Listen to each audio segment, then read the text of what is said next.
ဖက်သားကိုဆင်းရဲဒုက္ခရောက်အောင်လုပ်ချင်တဲ့စိတ်ဓာတ်တွေမနာလိုတဲ့စိတ်တွေဝန်တိုတဲ့စိတ်တွေ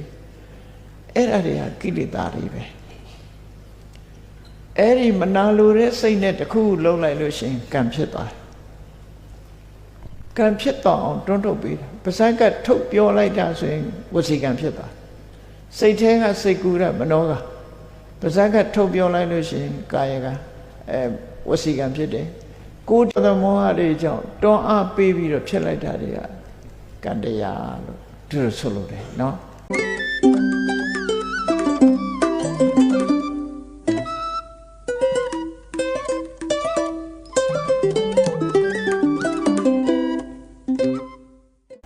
ဘာကြောင့်ဖြစ်တာလဲဆိုခုပြောတဲ့အကြောင်းတရားတွေကြောင့်ဖြစ်တာ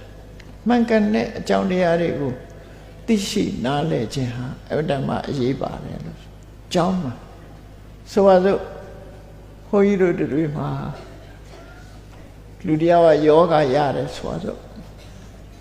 ယောဂဖြစ်တယ်ယောဂတော့တွေ့ပြီဒီယောဂဘာကြောင့်ဖြစ်တယ်လဲအကြောင်းကိုရှာအကြောင်းတွေ့ပြီဆိုမှအကြောင်းကိုတတ်လိုက်တဲ့အခါယောဂပြောက်သွား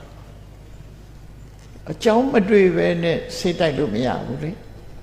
အဲ့ဒီအကြောင်းကိုညှိရတယ်အကြောင်းကိုညှိမှအကျိုးဆိုတဲ့ဟာပြောက်တယ်ထို့တူပဲဘုန်းကြီးတို့တွေလူဘဝရလာကြတယ်ရလာတဲ့လူဘဝဟာအိုးခြင်းနာခြင်းသိခြင်းဆွဲဆင်းရဲဒုက္ခတွေနဲ့ကြုံနေလို့ဒုက္ခကိုရလာတာဖြစ်တယ်ကျင့်တဲ့ဆရာမကောင်းတဲ့အရာတွေရတာဖြစ်တယ်။ဘာကြောင့်ရတာတုံးလို့အကြောင်းတရားရှာလိုက်တဲ့အခါမှာသမုဒိယကြောင့်ရတယ်။အဲ့ဒီသမုဒိယကိုပဲကျဲချက်လိုက်တော့ကံနဲ့ကိလေသာကြောင့်ရတယ်လို့သူပြောနော်။ကံကိလေသာသည်အကြောင်းတရား။အဲ့ကံကိလေသာကိုတပည့်တော်မတွေးပါဘူးလို့ပြော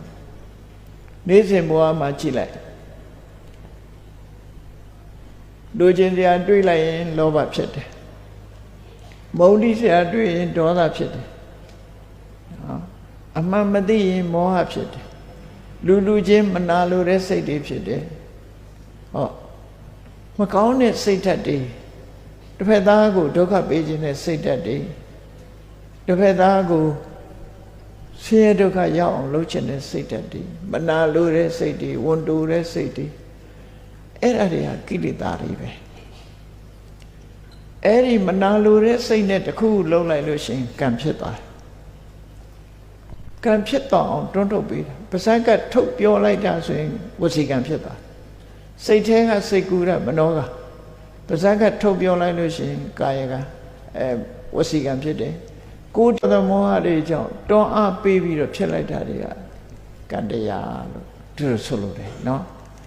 အဲ့တော့ကိုယ့်ရင်ထဲမှာဘုန်းကြီးတို့တွေနေ့စဉ်နဲ့အမျှဒီမျက်စိကမြင်လိုက်တဲ့အဆင်းအာရုံနဲ့ပတ်သက်ရဖြစ်စေနားနဲ့ကြားရတဲ့အတန်ပေါ်မှာပဲဖြစ်စေစိတ်ဝင်စားမှုဆိုတာဖြစ်လာမျက်စိနဲ့မြင်ရတဲ့အရာကိုနှစ်သက်တဲ့ကိုကြိုက်တဲ့အရာဆိုစိတ်ဝင်စားပြီးတွေ့တာမှုတွေဖြစ်လာမကောင်းတဲ့အရာဆိုရင်မုန်းတိမှုတွေဖြစ်လာအဲ့ဒီတွေ့တာခြင်းမုန်းတိခြင်းဆိုတဲ့အရာတွေကကိလေသာတွေ့တာမှုမုန်းတိမှုစိတ်ထဲဖြစ်အောင်မြတ်မကပါးစပ်ကထုတ်ပြောလာတယ်မုန်းရင်မုန်းတယ်ဆိုပြောလာဗျာတွေ့တာရင်တွေ့တာတယ်ဆိုတာပြောလာဝစီကံတွေဖြစ်လာအဲ့ဒီကနေတစုံတစ်ခုစ조사ကိုတိလက်ရောက်လုံးလိုက်ပြီဆိုရင်ကာယကံတွေဖြစ်လာအဲ့တော့ကိလေသာနဲ့ကံနဲ့ကဒီလိုပေါင်းစပ်ပြီးလာကြတယ်ကိလေသာနဲ့ကံနဲ့ပေါင်းစပ်အဲ့ဒီကိလေသာနဲ့ကံနှစ်ခုပေါင်းစပ်လိုက်တဲ့အခါအကျိုးတရားဆိုတာရလဒ်တစ်ခုပေါ်လာဗျာဒီလိုဆိုလို့ရပေါ့နော်အဲ့ဒါကိုစာပေလို့ပြောတော့ကံနဲ့ကိလေသာကကိလေသာဝတ်ကံကကာမဝတ်သူတို့နှစ်ခုပေါင်းစပ်ပြီးတော့ထုတ်လုပ်လိုက်တာကဝိပက္ခဝတ်ဆိုဟောဝတ်သုံးပါလို့ပြောတာနော်ဝတ်သုံးပါဆိုလိုတာကအကြောင်းတရားကိုနှစ်ခုအကျိုးတရားကိုတစ်ခုပြောလိုက်တယ်ရှင်းရှင်းလေးအရာစကားနဲ့ပြောရမယ်ဆိုရင်ဘယ်လိုပြောပစ္စည်းတစ်ခုလိုချင်တယ်လိုချင်တာကကိလေသာလိုချင်လို့ရအောင်လုပ်တာကကံတရားရလာတာကဝိပါကအကျိုးတရားဟ ဟုတ်မဟုတ်ကိုယ်အောင်စဉ်းစားကြည့်နော်မလို့ခြင်းလို့မုန်းတိတယ်ဆိုတာမလို့ခြင်းဘူးဆန့်ကျင်တယ်အမြင်ကတ်တယ်ကိလေသာနော်အမြင်ကတ်လို့အမြင်ကတ်တဲ့အတွေးတွေတွေးနေတယ်ကံအကျိုးတရားအနေနဲ့ဖြစ်ပေါ်လာတယ်မုန်းတိစိတ်တွေဖြစ်ပေါ်လာတယ်ဝိပါကဟောမကောင်းတဲ့ကံကြတယ်အဲ့လိုသွားပြန်တော့